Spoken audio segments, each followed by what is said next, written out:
4. 도자기 등 선진 기술을 자신들의 기술로 위장. 임진왜란 7년 전쟁은 일본에게는 오히려 문화적 성장의 계기가 되었는데, 조선의 활자나 그림, 서적을 약탈하고 강황 등과 같은 유명한 선비들과 우수한 인쇄공들을 포로로 데려가 성리학과 인쇄술을 비약적으로 발전시키는 데 이용합니다. 특히 조선의 도자기 기술을 매우 탐내서 임진왜란을 일으킨 도요토미 히데요시의 칙령 1호가 조선인 도공의 확보였습니다. 즉 일본은 조선인 도공 납치를 통해 조선의 첨단 기술을 강제로 빼앗은 것이었는데, 이렇게 납치된 조선인 도공들은 일본 영주들의 철저한 관리를 받을 만큼 도자기는 비밀스럽고 중요한 기술이었습니다. 일본 사가현 아리타로 끌려간 이삼평, 고가시마 나에시로가와로 끌려간 신당길 등은 일본 도자기 산업을 일으킨 장본인이 되었고, 특히 아리타 도자기의 원조 이삼평은 도자기 신이 되어 아리타에는 도조 신사가 세워져 있습니다. 결국 도자기 생산 기술이 없던 일본은 임진왜란을 계기로 일약 도자기 강국으로 성장합니다.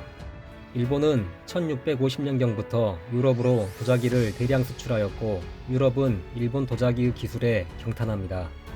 일본이 이렇게 도자기 무역으로 축적한 엄청난 국부는 1868년 일본의 근대화를 주동한 메이지 유신의 바탕이 되었다고 평가할 정도였으며, 그만큼 도자기가 일본에 미친 영향이 실로 엄청나다고 볼 수 있었습니다. 즉 조선에서 강탈해간 도자기 기술은 19세기 말 일본이 동아시아의 강국으로 도약하는 하나의 발판이 되었던 것이죠.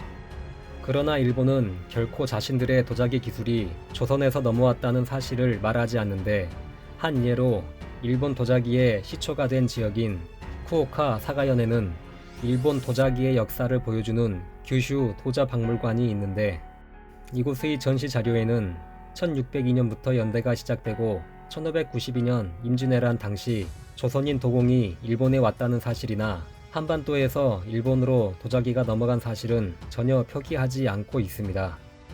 이는 다른 지역의 박물관들도 마찬가지로 일본이 고의적으로 조선에 대한 기록을 뺀 것으로 볼 수 있고, 전쟁을 통해 조선에서 선진 기술을 강탈해간 사실을 숨기고 자신들의 고유 기술인 것처럼 역사를 왜곡하고 진실을 숨기고 있는 것이죠.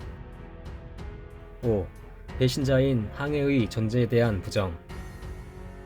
항해는 임진왜란 당시 조선에 투항한 왜군을 말하는 것으로, 선조로부터 김충선이라는 이름을 하사받은 사야가, 이순신 장군의 배에서 함께 싸웠던 준사 등이 잘 알려진 인물이며, 선조실록 1597년 5월 기사에 따르면 그 수는 이미 1만 명에 이릅니다.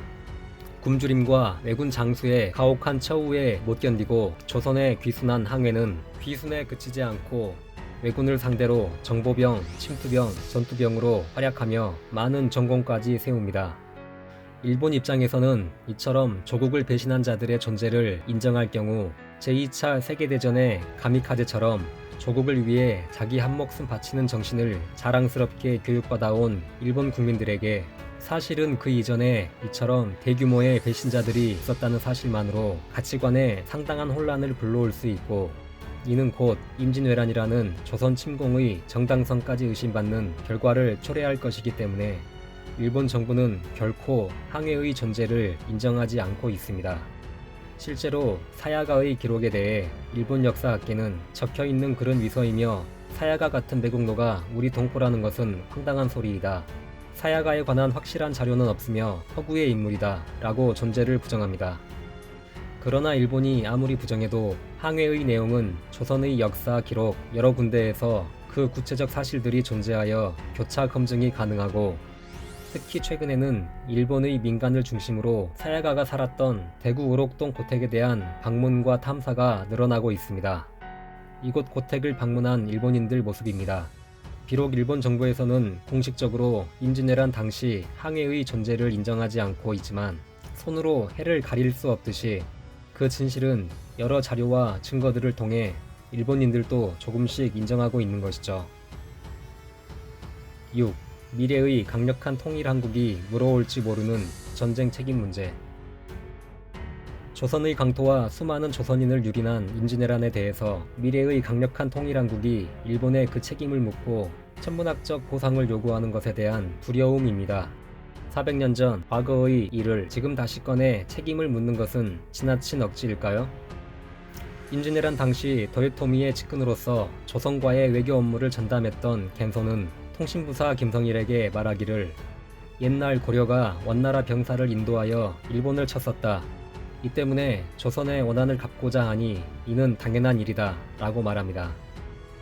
즉 일본은 그때로부터 300년이나 전에 있었던 고려시대 여목연합군의 일본 정벌을 그나마도 태풍으로 정벌에 실패했던 사건을 들먹이며 조선에 보복하겠다고 했던 것이고, 결국 이렇게 대규모의 침공을 당한 조선은 몇백 년이 지나도 복구되기 힘든 엄청난 피해를 입었고 일본에게 300년 전 일에 대한 복수를 당한 것이었죠.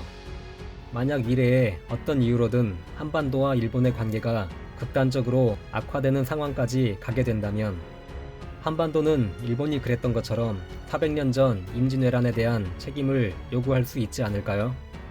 일본이 가장 바라지 않는 것이 강력한 통일 한국의 출현인데, 세계에서 나란히 상위권의 군사력을 가진 남북한이 핵무기를 보유한 통일 한국을 건설하여 일본을 압박한다면 일본으로서는 커다란 위협이 될 수 있기에 일본은 임진년 7년의 침략 전쟁을 조용히 역사 속에 묻어두고 싶을 것입니다.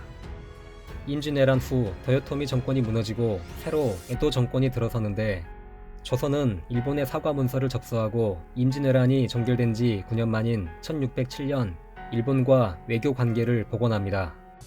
그러나 이 역시도 조선이 거부할 경우 재침공하겠다는 에도 정권의 반협박 속에서 다분히 형식적으로 이루어진 것으로 일본으로부터 제대로 된 사죄와 전쟁 피해에 대한 보상은 전혀 없었습니다. 그리고 일본이 가져간 6만 7천여 점의 우리의 보물과 문화재는 아직까지도 일본이 움켜쥔 채로 원래 주인인 우리에게 돌아올 기약은 전혀 없는 상태이죠. 북한도 임진왜란에 대해 수십만 명의 조선인을 학살하고 수많은 문화재들을 파괴 약탈한 용납 못할 국가범죄라며 일본을 비판하는데, 미래에 등장할 막강한 통일한국이 임진왜란으로 입은 고통과 피해에 대한 제대로 된 사죄와 보상을 요구하고 나오지 않을까, 일본은 내심 찜찜함과 경계심을 가지고 있을지도 모를 일입니다. 오래전 과거 일로 설마 그럴 수 있을까라고 생각할 수 있지만, 잊어버린 역사는 반복되고 설마 했던 것이 현실로 되는 것이 바로 역사이기 때문이죠. 냉혹한 힘의 논리로 결정되는 국가 간의 관계에서 언젠가는 막강한 통일한국이 일본으로부터 임진왜란에 대한 정당한 피해 보상과 진정한 사죄를 받는 날이 오기를 바라봅니다. 임진왜란 마지막 전투 노량해전에서 이순신 장군이 부하들에게 남긴 그 장엄한 명령이 떠오릅니다.